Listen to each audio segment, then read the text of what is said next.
Everyone, I want you to know that when you think about worrying, it is something that just comes upon you without you even realizing it. The next thing you know, time is going by and you are stuck in this place. You are stuck in this mindset. You are stuck in this way of thinking. And when you start thinking that way, it starts to bring you down. And I want you to just really consider any time that you worry, what is really being created? What is really being done? What is really happening? And so when you don't understand that, it's not really clear. Now, I want you to think about this. Now, as as I start thinking about time, right? I start thinking about the clock. I start thinking about the counter in my life. When I start thinking about that and how when that time and that clock is moving and I look at how much of my time is actually, moving towards something that is adding value to me and how much of my time is being spent on something not adding value to me. Now, even when I'm here and I'm recording, I'm always thinking about my counter. How much time am I spending? What am I actually saying? And I'm thinking about how much time do I have to convey a message to you? How much time do I have to get things across to you?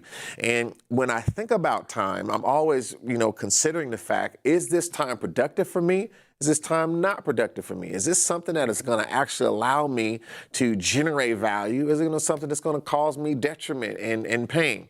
Now, sometimes we don't think this deeply because we're just living, we're just going, we're just making things happen. And we forget to ask the question, where is my thoughts right now? And why are my thoughts right there? And why do I kind of, lose sight of what's really going on? And next thing you know, I'm in a way of life and a way of being that has just become what I do. And I don't realize I've gotten comfortable with actually having things running through my mind, running through my emotions that is actually hurting me versus helping me. Well, today, I want to go deep into the issue of why we actually feel these things, why we actually cause these things to, come about to ourselves. We self-inflict ourselves with the pain of worry.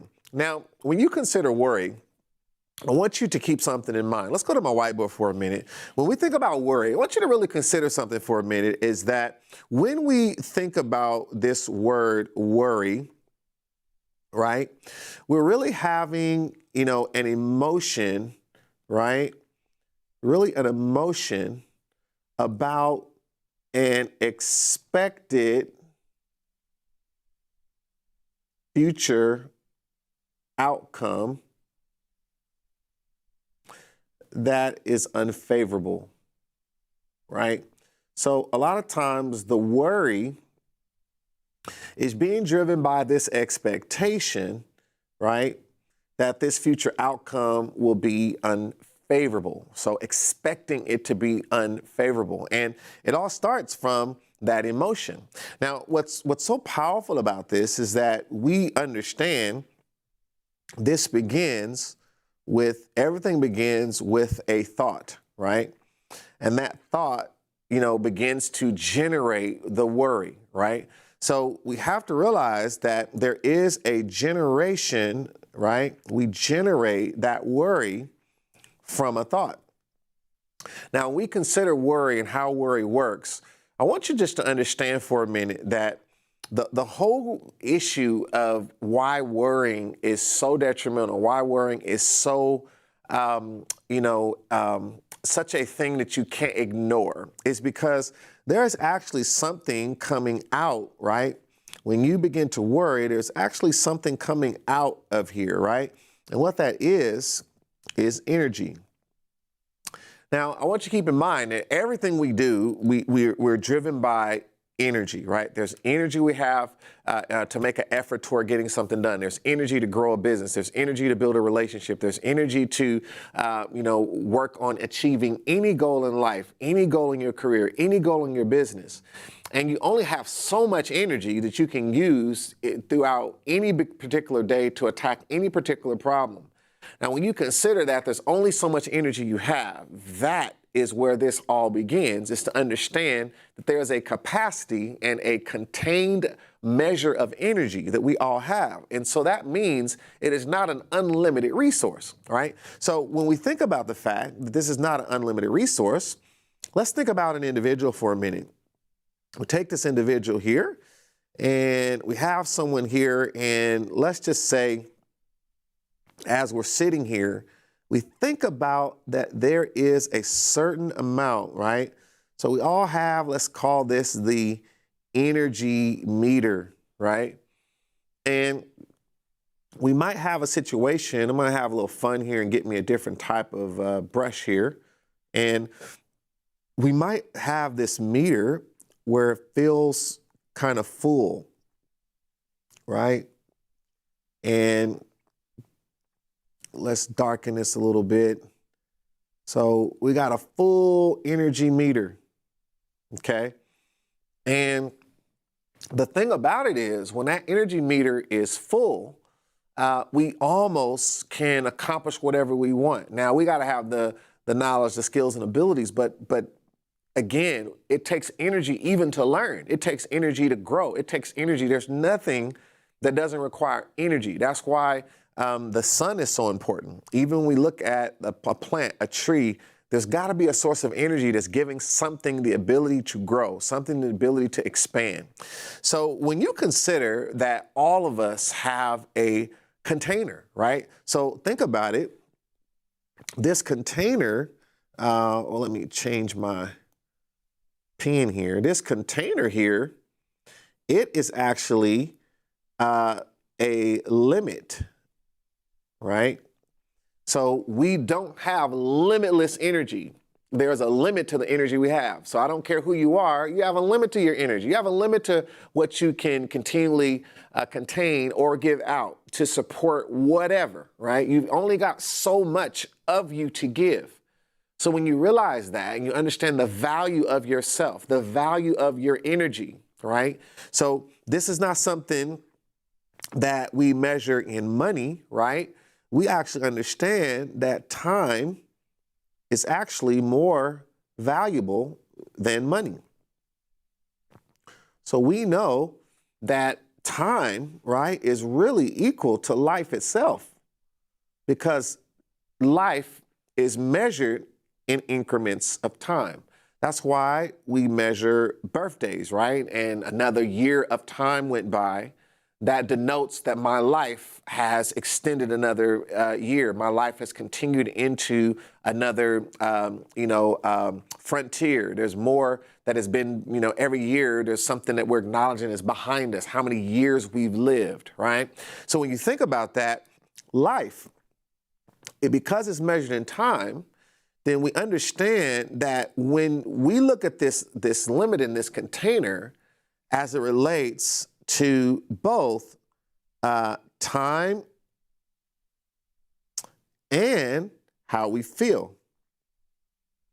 Now, when we think about how we feel, that's very important because not only do we have a limit in time, we also have to understand that how we feel starts to deal with the quality of the time, right?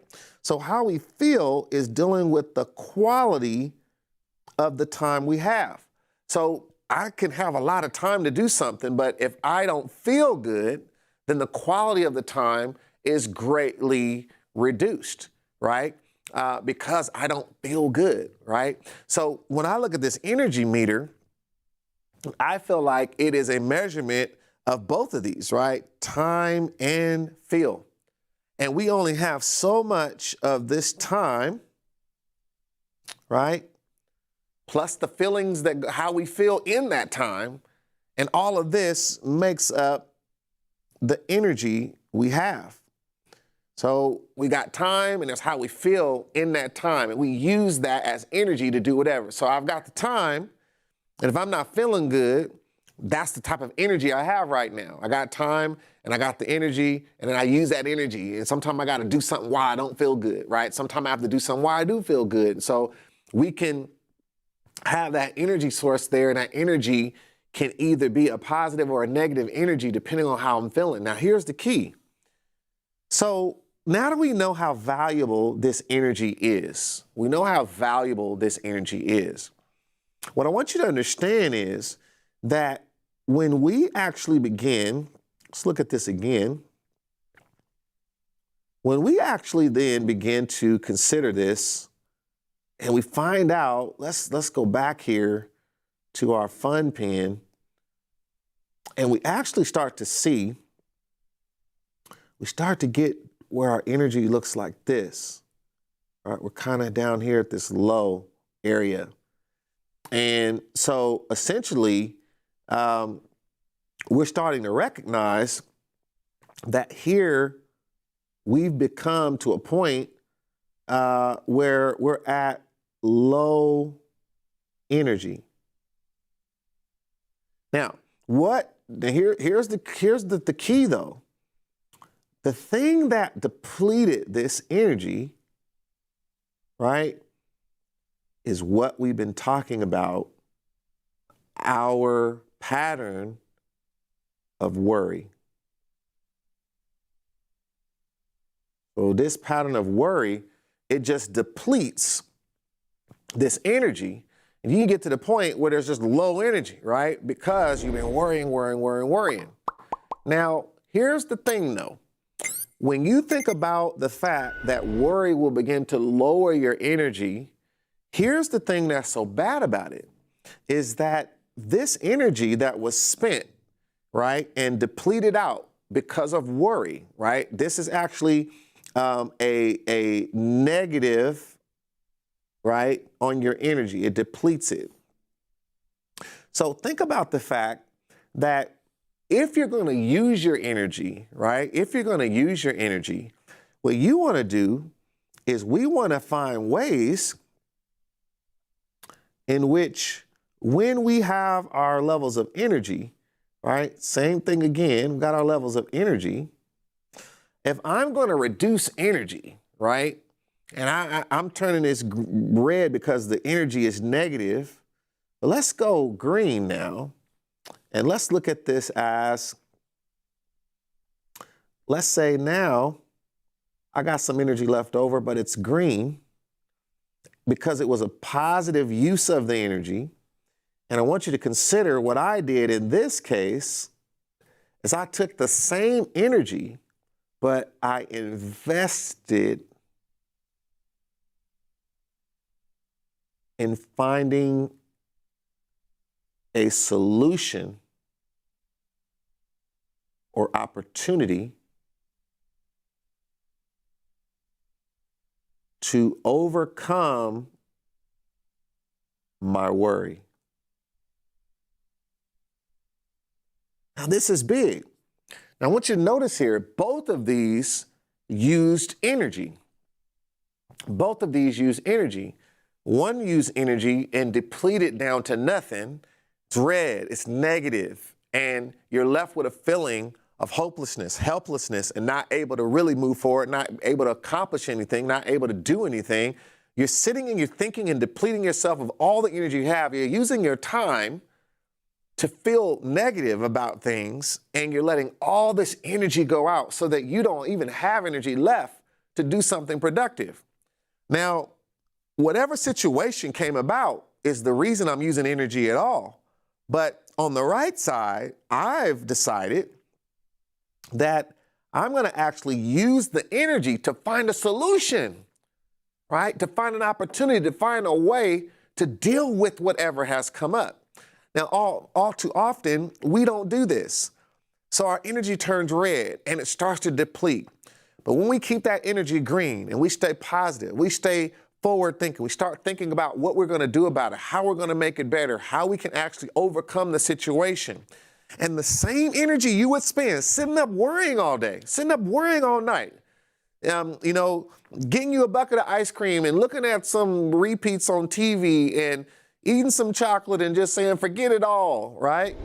You could have been using that time to actually make sure that you are thinking about what can I do to actually fix the situation? What can I do to make the situation better? What can I do to actually do something productive with my time that advances me, that causes me to push forward? Now, when you think about the ability to push forward, the first thing that I have to do is I have to be a person that has some level of optimism. I have to have some level of anticipation about what could be. I can't just be stuck in anxiety where I'm always thinking about a negative outcome to anything that could come in the future. I have to also think about a positive outcome that can come from the future. It's one thing to say that, there's a state of mind I can get into in which there's nothing that does not do something for me, because either it's working for me or it's working on me, right? And when I really understand that, I start to look for the good, and I start figuring out how to take this energy and now use it for something that is actually going to create something. Why? Because you're going to use the energy anyway, right? You're going to use the energy anyway, but when you're done using that energy, you want to feel better, and do you want to be closer to a solution? Do you want to be closer to an outcome? Do you want to be closer to something that's going to actually get you through it? Or do you want to be deeper in the despair of what you're worried about or what you're thinking could all go wrong? And this could be a concern about what has went wrong, could be concern about something that has already went wrong, and you're worried about what has already happened. So in one way, you're worried about things that you can't control. In another way, something has already happened that you can't change, and you're worried that way. But neither one of those worries can produce anything. In both cases, is a better use of your energy to use it towards something that is going to actually create a new outcome, a new solution, and causing you to be able to move your life forward. If you don't move your life forward, no one is going to do it for you. And that is why, as the CEOs of our life, we have to keep charging forward, keep expanding, keep overcoming until we get past whatever that thing is that has come up in our way. So instead of going the normal route, instead of going what you normally feel, instead of just going with all those thoughts to tell you to worry, worry, worry, worry, worry, start catching yourself right in the midst of that and harnessing that energy and reapplying it to something that is more productive. If that means talking to someone else that can really help you, if that means actually going and doing something that's going to take your mind off of that thing, if that means kicking in a hobby that you normally like to do to get your mind off things, if that means going to work to find a solution to a problem, if that means to go and get assistance, that means to go reach out to your coach, if that means to go to a mentor, if that means to talk to someone that you know is more positive than you are, if that means to go and get help and going to ask for someone to give you advice or something they already came through that's similar, if you got to, humble yourself and be willing to ask for help, whatever it takes, all of that is green energy, it's positive, it's going to do something. Don't waste time depleting the very energy you need to take your life to the next level and to stop yourself from feeling a pain that is self-inflicted. I'm Michael E. Parker. Until next time, don't worry. Use the energy, take action, and create new opportunity. I'll see you next time.